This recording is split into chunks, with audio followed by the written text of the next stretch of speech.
Всем привет! Это студия F3D, с вами Грегори. И в сегодняшнем видеоуроке я хочу поговорить вам о том, как работать с саунд-эффектором в программе Cinema 4D. Переходим в программу Cinema 4D и начнем работать. Создаем флур, создаем куб, уменьшаем его размеры, растянем чуть-чуть, переводим его в полигональный объект, создаем Cloner Object, бросаем наш куб на Cloner Object, выделяем Cloner Object, в разделе Mode ставим Grid Array, в разделе Count тут ставим единица, тут тоже, а тут можем поставить где-то, ну, например, 25. С помощью вот этого показателя редактируем расстояние между нашими объектами.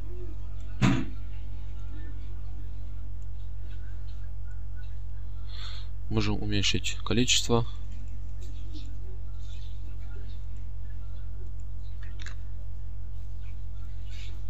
Теперь создаем эффектор Sound. Он находится в разделе Mograph, эффектор Sound. Импортируем какой-нибудь MP3 файл, например. Вот в разделе Sound File нажимаем на кнопочку Browse, и я, например, выделю эту песенку, нажимаем открыть, и теперь воспроизведем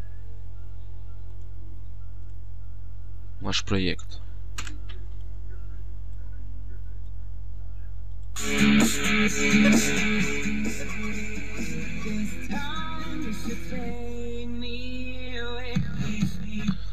Как вам видно, колебания одномерные как бы получаются. Для этого заходим в раздел Apply Mode и вместо All ставим Step.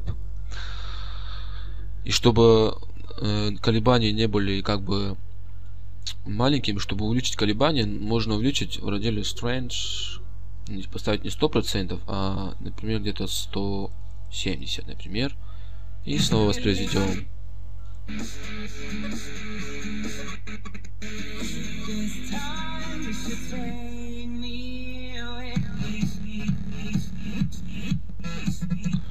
То есть, чем больше у нас процентов указано вот в этом разделе Strange, тем у нас будет больше колебаний.